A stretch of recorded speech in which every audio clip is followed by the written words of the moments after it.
Guys आज के video में हम लोग क्लास 12th इंग्लिश के न्यू सिलेबस के 2022 का पेपर हल करने वाले हैं जो आपका 2023 में भी फंसेगा। इसकी गारंटी हम आपको देते हैं, 100% गारंटी लिख के दे सकते हैं आपको कि अगर आप मेरा ये वाला वीडियो पूरा देखोगे तो आपके 35 प्लस नंबर इससे क्लियर हो जाएंगे। तो आप पूरा वीडियो ज़रूर देखें और आपके 35 प्लस नंबर इस वीडियो से ना क्लियर हों तो आप कमेंट में बताना। और ये हमने 2022 का ईई का पेपर लिया है जो आपको अनसॉल्व में मिल जाएगा। और इसमें जो कुल पेज होते हैं आपके, वो कुल 8 पेज प्रिंट होते हैं। कुल आपके 4 पन्ने हैं इसमें। आप देखिए यहाँ पर सेक्शन ए आता है, वो रीडिंग सेक्शन के अंतर्गत आता है। ये किसी का पढ़ा हुआ नहीं होता है, ये अनसीन पैसेज के अंतर्गत आता है। इसको आपको ध्यान से पढ़ना होता है। जब आप इसको ध्यान से पढ़ोगे तब आपको यहाँ पर इसके उत्तर मिल जाएंगे जो इसी के आधार पर पूछे जाते हैं आपसे। ये आपका 15 नंबर का अनसीन पैसेज आता है। आपका कैसा भी पैसेज आए, आपको बस केवल आराम से सबसे पहले प्रश्न पर ध्यान देना है।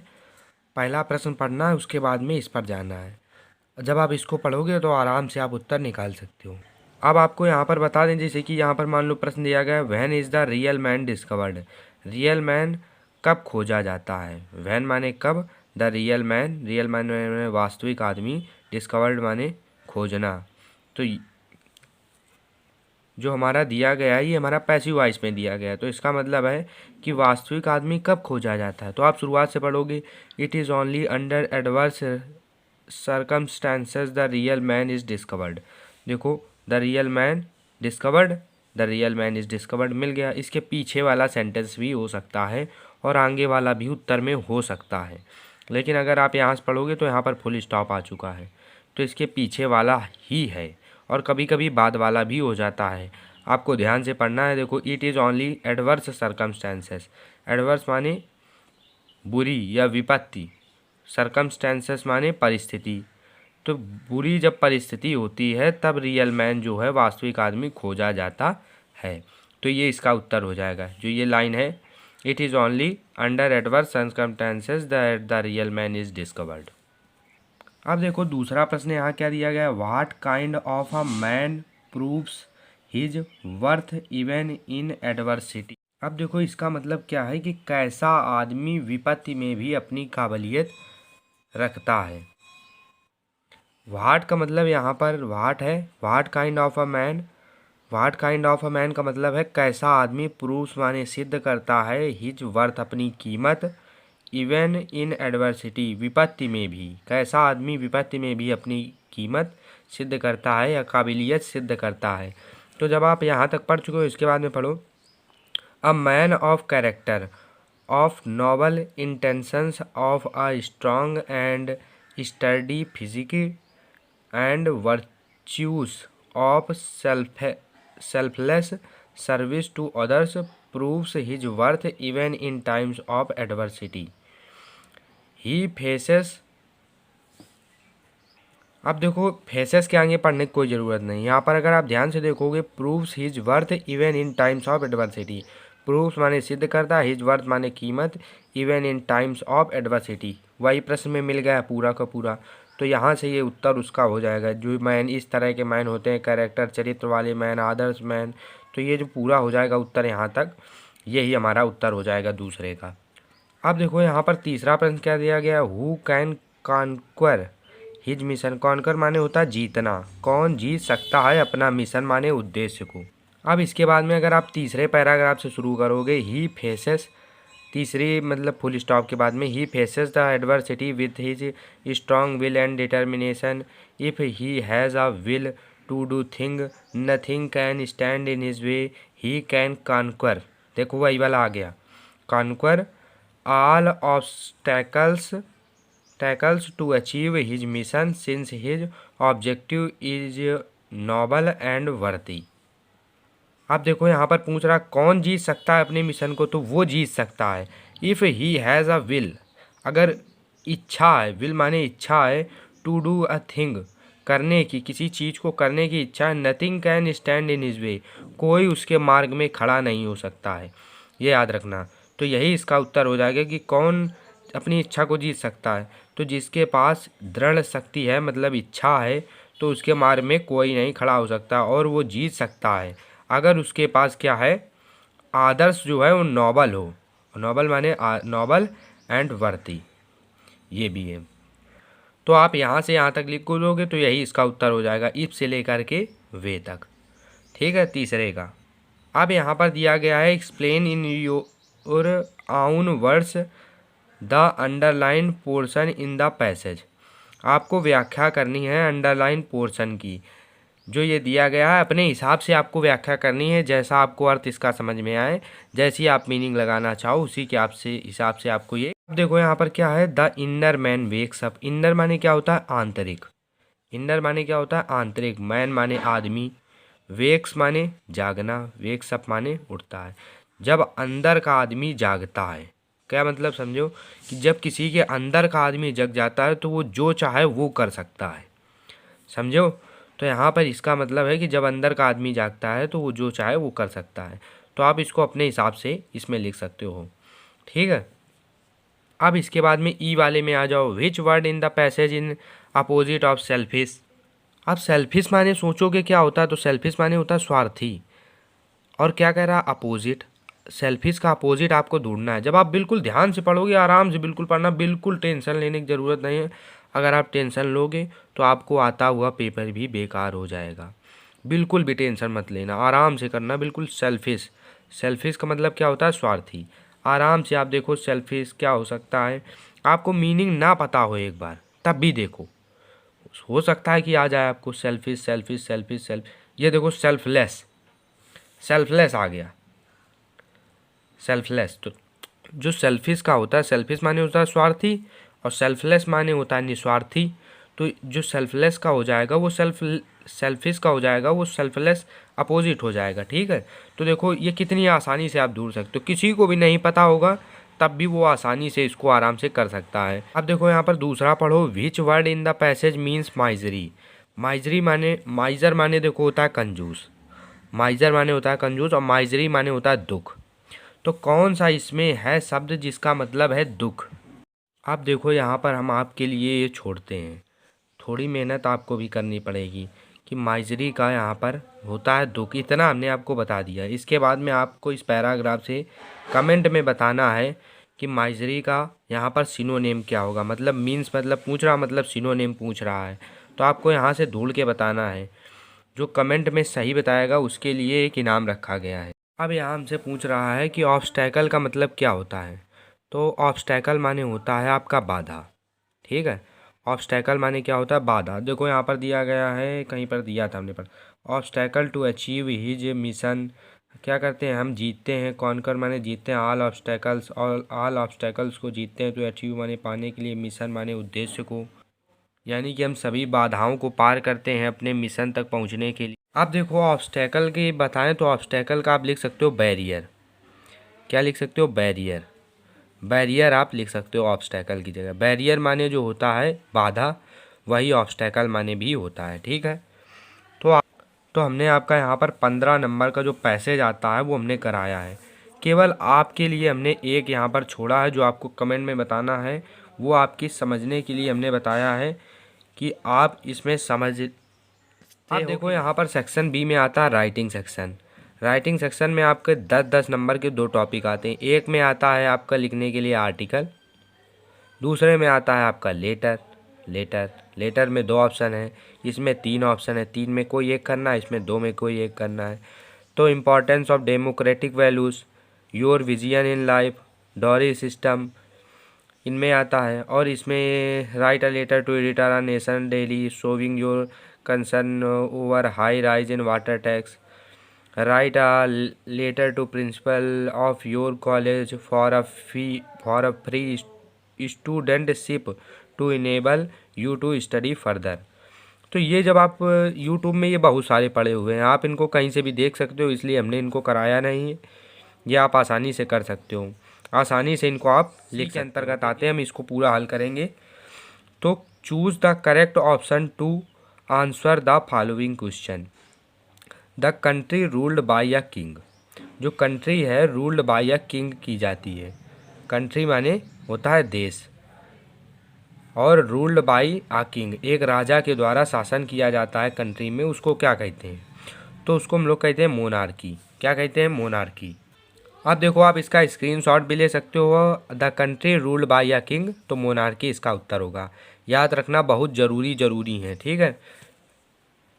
अब देखो इसमें बी नंबर क्या दिया गया है कि the phrase at a stretch means. At a stretch का मतलब क्या होता है? ऑप्शन में 4 दिए गए हैं। तो स्ट्रेच माने होता है खींचना। क्या होता है? स्ट्रेच माने होता है खींचना। जब आप किसी चीज़ को खींचते हो तो खींचते हो लगातार खींचते हो। क्या करते हो? लगातार। तो लगातार इसमें किसका मतलब है? कॉन्टिन्यूअसली। किसका मतलब है? कॉन्टिन्यूअसली का मतलब होता है लगातार। तो आप यहाँ पर देख सकते हो the phrase at a stretch means क्या होता है? कॉन्टिन्यूअसली। ठीक। इसके बाद में आप आते हैं तीसरे नंबर पर, सी पर। The synonym of laudable is. Laudable का सिनोनेम आपको बताना है। 4 विकल्प इसमें भी दिए हैं, सभी एक एक नंबर के होते हैं। तो लॉडेबल का सिनोनेम बताना है। तो लॉडेबल का मतलब होता है प्रशंसनीय। आपको ये भी बता दें, लॉडेबल का मतलब होता है प्रशंसनीय। क्या होता है? प्रशंसनीय। लॉडेबल का मतलब होता है प्रशंसनीय।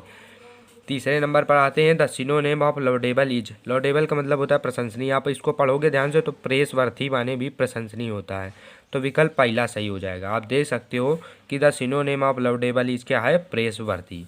अब इसके बाद में आ जाओ डी नंबर पर। तो डी नंबर क्या दिया गया है? One should not abuse his father.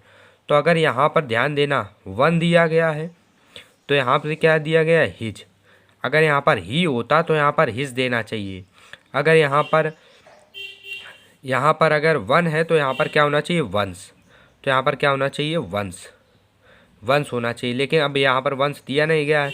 क्या पूछ रहा है? Which word in this sentence is an error. Sentence में कौन से वर्ड में इरर है? कौन से वर्ड में गलती है?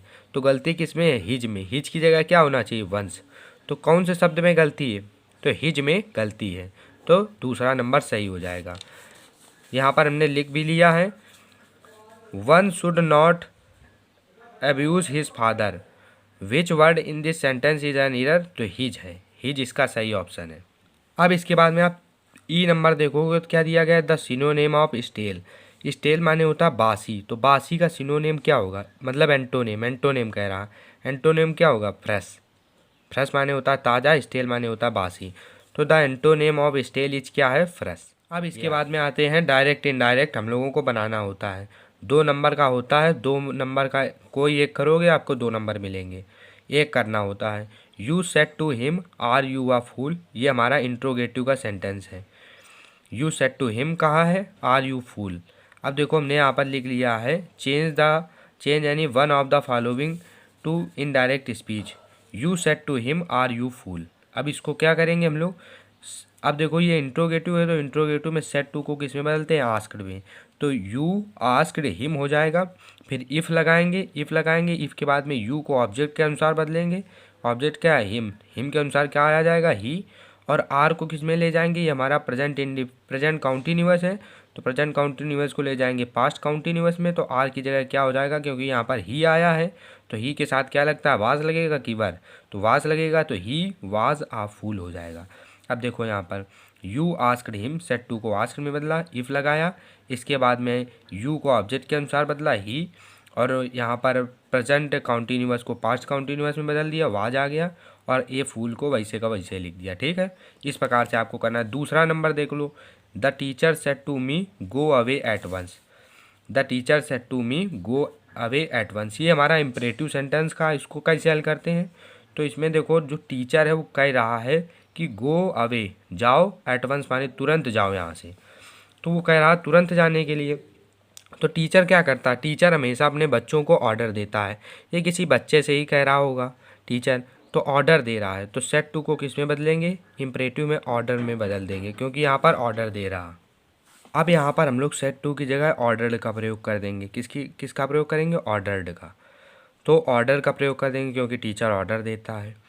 अगर कोई और होता, मान लो रिक्वेस्ट करता होता, तो रिक्वेस्ट लिख देते, यहाँ पर रिक्वेस्टेड कर देते। इसके बाद में सेट टू की ऑर्डर्ड में बदलेंगे, मी को वैसे लिखेंगे और यहाँ पर टू लगा देते हैं। जब भी यहाँ पर वर्ब दी हो तो यहाँ पर टू लगाते हैं और पूरा वैसे का वैसे लिख देते हैं। देखो कैसे, the teacher ordered me, said to को ऑर्डर में बदला क्योंकि टीचर हमेशा ऑर्डर देता है। मी को मी लगाया, यहाँ पर टू लगाया, इसके पहले वर्ब के पहले टू लगाया और पूरा वैसे का वैसे लिख दिया। इस प्रकार से आपको बनाना है। अब देखो यहाँ पर दिया गया है change any one of the following as directed, Sheela must work hard to succeed. Compound sentence में बनाना है।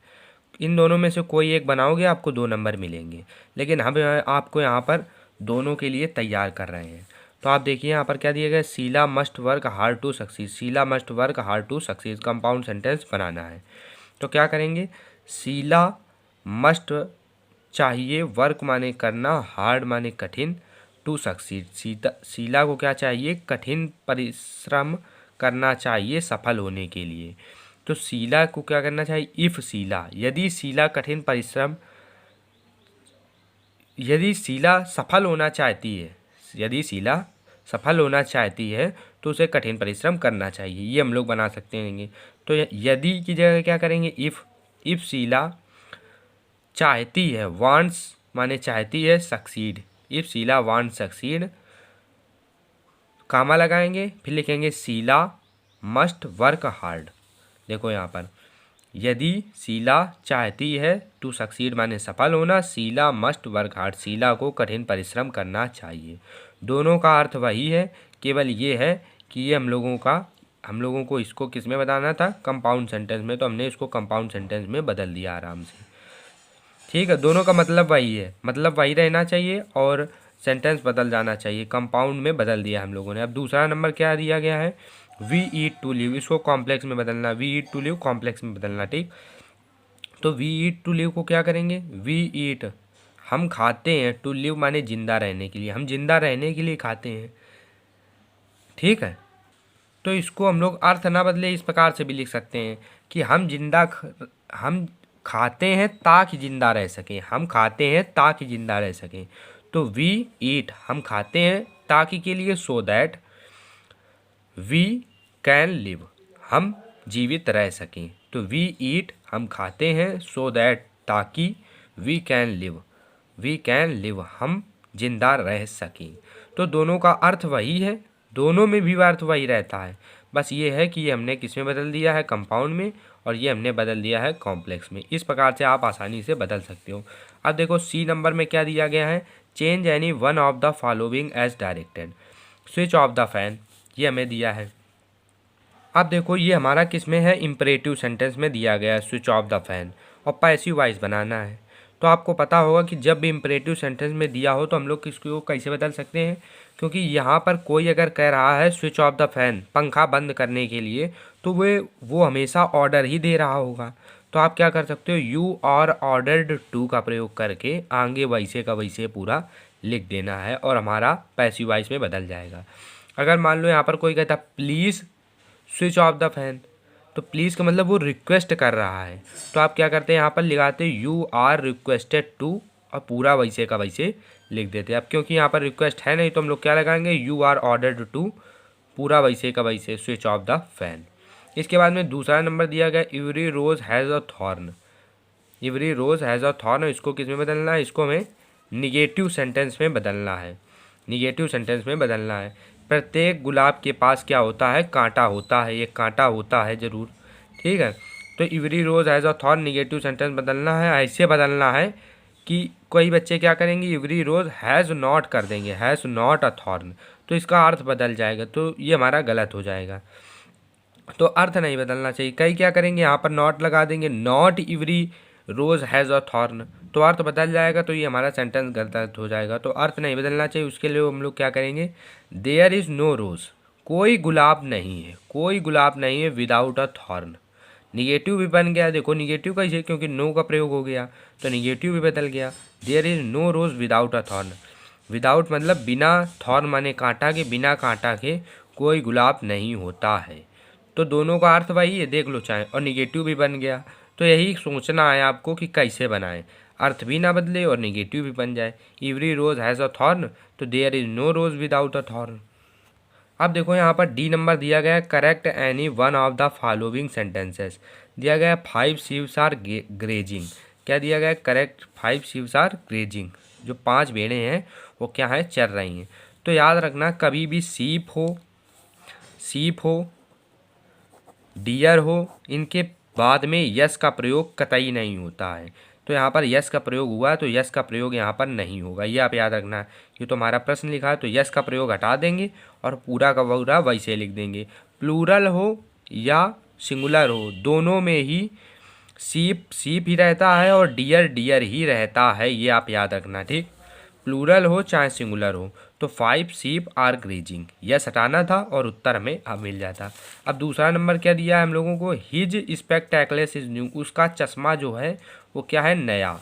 तो याद रखना जो स्पेक्टैक्लेस होता है यस लगा है।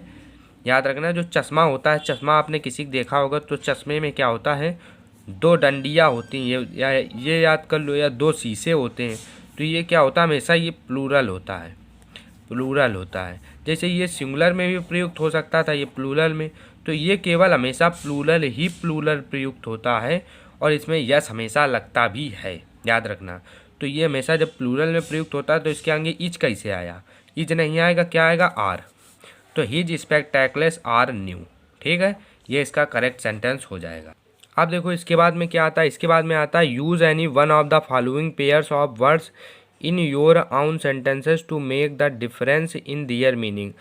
2 शब्द दिए जाएंगे आपको जिसमें से आपको दोनों के अर्थों में अंतर बताना है। जैसे बॉर्न लिखा है और BOR यानी, इनमें अंतर क्या है, वाक्य प्रयोग करके हमें बनाना है। चेक और चेक में अंतर क्या है, इन दोनों में अंतर क्या है, वाक्य का प्रयोग करके आप इनको बनाइए। तो बॉर्न है, देखो बॉर्न लिख लिया, और BOR यानी, इन दोनों में अंतर क्या है, तो इनको आपको वाक्य प्रयोग करना है। एक लिखना है बॉर्न और बॉर्न, BOR यानी। आपको अर्थ पता होगा तभी आप इसको हल कर सकते हो, ये आपको हम बता दे रहे हैं। तो बॉर्न माने क्या होता है, जन्मा हुआ। बॉर्न माने क्या होता है, जन्मा हुआ। और इस बॉर्न माने क्या होता है, जनित। जनित का मतलब क्या होता है, जैसे कि उत्पन्न।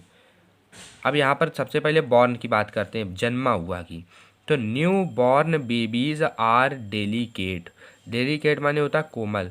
जो नए बच्चे होते हैं, न्यू बॉर्न बेबीज होते हैं, नए बच्चे होते हैं, नए जन्मे बच्चे होते हैं, आर होते हैं कैसे, डेलिकेट, कोमल होते हैं। New born babies are delicate. अब जैसे dengue is a mosquito borne disease. जो डेंगू है वो मच्छर बॉर्न माने होता है जनित बीमारी है। डेंगू एक मच्छर जनित बीमारी है। अब इसका मतलब होता है जनित, याद रखना जनित, और इसका प्रयोग होता है जन्मा हुआ। तो आप देख सकते हो कि जन्मा हुआ का भी हमने प्रयोग आराम से कर दिया है और जनित का भी प्रयोग आराम से कर दिया है। जनित देखो मच्छरों के लिए आया है, वैसे ही बॉर्न का मतलब एक छोटे से बेबीज़ के लिए दिया गया है, ठीक है। अब देखो इसमें चेक और चेक में क्या अंतर है। देखो चेक माने होता है जांच करना, जैसे कापी आपी की जांच की जाती है तो वो इसके अंतर्गत आती है। और चेक माने होता है वो जो रसीद नहीं दी जाती है, रुपयों वाली चेक, 5,000 रुपये दे दिए और साइन कर दिया चेक, ये लो चेक, तो ये होती है चेक वो वाली, धनादेश जिसे कहते हैं। और ये होती है जांच करना चेक, CHEC के चेक माने होता है जांच करना। The teacher checked the book, teacher ने बुक को चेक किया, टीचर चेक करता है बुक को, तो उसके लिए CHECK का प्रयोग होगा। अब चेक CHEQE, तो चेक माने होता है धनादेश जो रुपयों वाली होती है। तो this is a cheque of 100 euro, तो ये जो है यह है एक चेक है ऑफ 100 यूरो, 100 यूरो का चेक है। 100 यूरो या यहाँ पर लिख दो 100 रुपये का चेक है या 200 रुपये का चेक है, जो आप लिखोगे वही हो जाएगा, ठीक है। तो चेक का मतलब होता है धनादेश। This is a cheque of 100 euro. तो आपको इनको आते हैं कहानी पर। कहानी आपकी 5 नंबर की आती है। आप अगर जोड़ोगे तो हम आपके 35 से ज़्यादा नंबर तैयार करवा के रहेंगे, 50 नंबर तक आपका 100% तैयार करवाएंगे। अब देखो यहाँ क्या दिया गया है, translate the following passage into English. हमें पालतू और मूक पशुओं की तरह किसी के पीछे नहीं चलना चाहिए। तो आप ध्यान से समझोगे, हमें पालतू और मूक पशुओं की तरह किसी के पीछे नहीं चलना चाहिए। चाहिए के लिए किसका प्रयोग होगा, शुड का प्रयोग होगा यहाँ पर, ठीक है। तो अब इसको आप कैसे हल करोगे वो हम आपको दिखा देते हैं। इसके बाद में आप ध्यान से इसको समझना है केवल आपको। हमने यहाँ पर लिख लिया है आपके लिए। तो हमें के लिए क्या प्रयोग करेंगे, वी का प्रयोग। चाहिए के लिए किसका प्रयोग करेंगे, शुड का प्रयोग। फिर पीछे से चलना है, नॉट के नहीं के लिए किसका प्रयोग करेंगे, नॉट का। पीछे चलना के लिए किसका प्रयोग करेंगे? फॉलो का। और फिर किसी के लिए किसका प्रयोग करेंगे? एनीवन का। इसके बाद में तरह के लिए किसका प्रयोग करेंगे? लाइक का। इसके बाद में पालतू और मूक। मूक का मतलब होता है शांत। मूक का क्या मतलब होता है? शांत। पालतू और मूक पशुओं। पालतू का मतलब क्या हो गया? टेम माने पालतू या डोमेस्टिक माने पालतू। एंड लगाया, क्यों लगाया? और लिखा है। फिर इसके बाद में मूक माने होता है शांत। शांत के लिए किसका प्रयोग? साइलेंट का प्रयोग। और पशुओं के लिए किसका प्रयोग? एनिमल्स का प्रयोग। तो पूरा सेंटेंस हमारा बन गया, we should not follow any one, हमें किसी का फॉलो पीछे नहीं चलना चाहिए। लाइक माने तरह, टेम एंड साइलेंट एनिमल्स, पालतू और मूक पशुओं की तरह हमें किसी के पीछे नहीं चलना चाहिए। ये हमारा पहला सेंटेंस हो गया। समझ में आया होगा तो लाइक कर देना, शेयर कर देना। अब देखो, जीवन के संघर्षों एवं आने वाले खतरों का निर्भीकता एवं साहस के साथ सामना करना चाहिए। सेंटेंस जो हैं वो आपके लगभग 5-6 सेंटेंस आते हैं और काफ़ी लंबे लंबे आते हैं। जीवन के संघर्षों एवं आने वाले खतरों का निर्भीकता के साथ सामना करना चाहिए।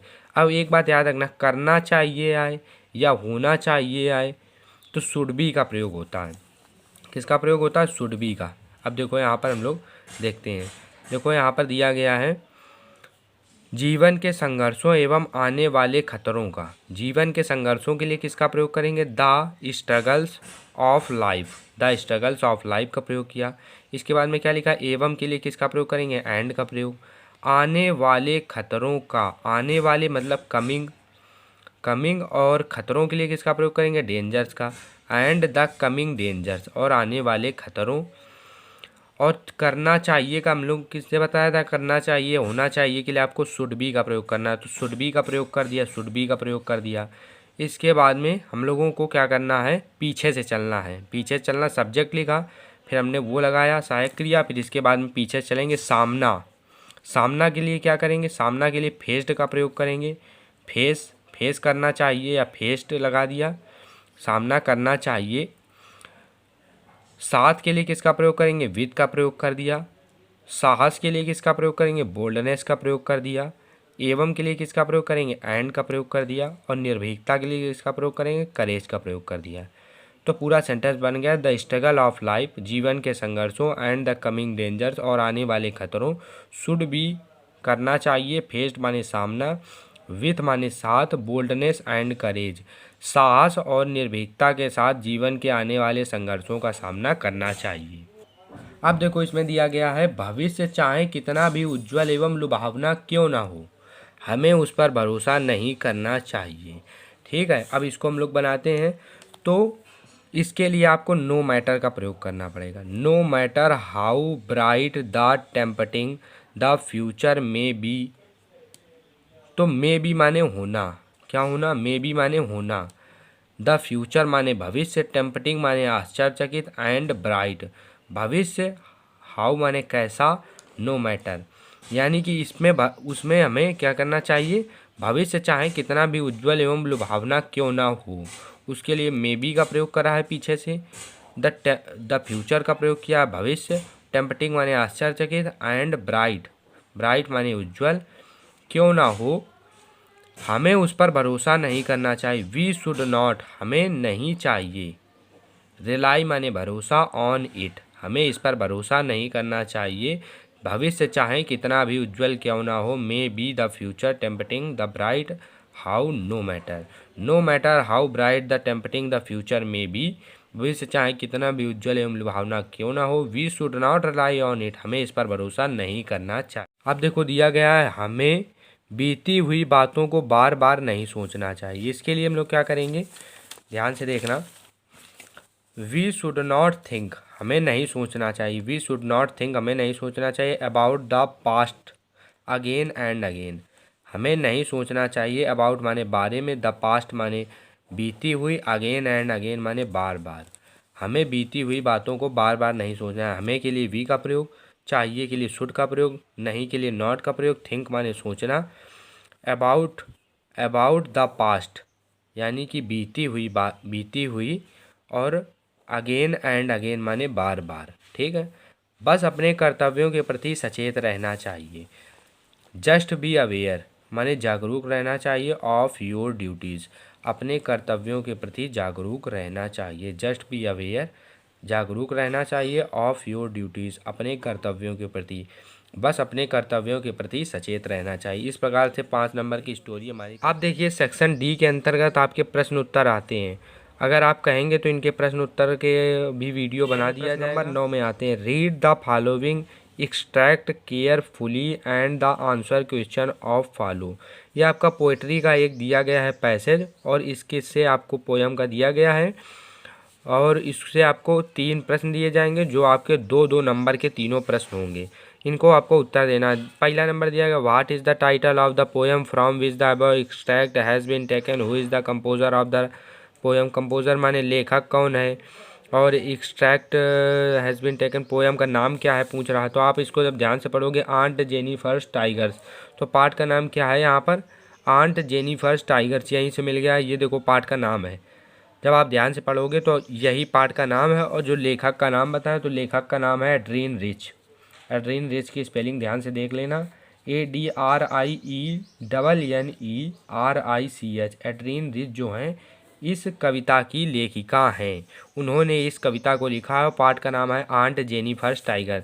तो पहला नंबर केवल आपको केवल 2 नाम लिखने से मिल जाएंगे। दूसरा नंबर आता है, देखो पहले ये वाला देखो, write down the rhyming words in the above extract. Write down rhyming words लिखना है। राइमिंग वर्ड्स, राइमिंग वर्ड्स क्या होते हैं, जो आपको पोयम में पीछे की तरफ मिलेंगे, पीछे की तरफ मिलेंगे और उनके पीछे वाले 4 शब्द, 2-3 शब्द समान होंगे। 2-3 देखो शब्द क्या, देखो REEN इसमें मिल रहा है, REEN इसमें मिल रहा है। तो जब ये देखो लिखा है स्क्रीन, ये लिखा है ग्रीन, स्क्रीन और ग्रीन क्या है, राइमिंग वर्ड्स हैं। ट्री और सर्टेनली नहीं है, क्योंकि इनके पीछे के शब्द नहीं मिल रहे हैं। देखो इसमें ई आ रहा है, इसमें वाई आ रहा है, लेकिन इसमें मिल रहा है यन आ रहा है, यन आ रहा है, ई आ रहा है, ई आ रहा है, ई आ रहा है, ई आ रहा, आर आ रहा, आर आ रहा। तो जो ये 2 हैं स्क्रीन एंड ग्रीन जो हैं वो हमारे राइमिंग वर्ड्स हो जाएंगे। Give the central idea of the extract in about 25 word, लगभग 25 शब्दों में इसका आपको सारांश देना है। जो अगर आपने कविता पढ़ी तो आपको इसका अर्थ पता होगा, उसी के हिसाब से आपको बिल्कुल इसका समझ लो अनुवाद करके इसमें लिख देना है अपनी भाषा में, बस यही इसका हो जाएगा। 10वां नंबर आता है, write the central idea of any one of the following poems. 3 poems दी जाएंगी। द थिंग ऑफ ब्यूटी आई है, कीपिंग क्वाइट आई है, माई मदर एंड 66। 2022 में कोई भी ऐसा सेट नहीं है जिसमें माई मदर एंड 66 ना आई हो, ये आप याद रखना, बहुत ज़रूरी पोएम है। दूसरा नंबर कीपिंग क्वाइट की बात करें, 2022 का कोई ऐसा सेट नहीं है जिसमें कीपिंग क्वाइट ना आई हो। जो 2 पोएम हैं ये 2022 के 6 सेट बने हैं, 6 सेट, उन सभी में आई है, याद रखना 6 सेट हैं और 6 सेटों में कीपिंग क्वाइट और माई मदर एंड 66 आई है। केवल तीसरी जगह पर अलग अलग पोएम बदली हुई आई हैं। कीपिंग क्वाइट बहुत ज़रूरी पोएम है, माई मदर एंड 66 बहुत ज़रूरी पोएम। अगर आपको इसका सेंट्रल आइडिया चाहिए तो डिस्क्रिप्शन में लिंक दिया गया है, उस पर जा करके आप इसको देख सकते हो। तो आपके 4 नंबर कंप्लीट हो। इसके बाद में प्रश्न उत्तर आते हैं 11वें नंबर में सप्लीमेंट्री संबंधित, और ये भी सप्लीमेंट्री संबंधित 7 नंबर का प्रश्न आता है। अगर आप बता दोगे तो प्रश्नों के भी उत्तर मिल जाएंगे। इस प्रकार से आपका पूरा पेपर हमने हल कराया है। लगभग 50+ मार्क आपको बता दिए हैं कैसे आप आसानी से प्राप्त कर सकते हो। मिलते हैं अगले वीडियो में, तब तक के लिए जय हिंद।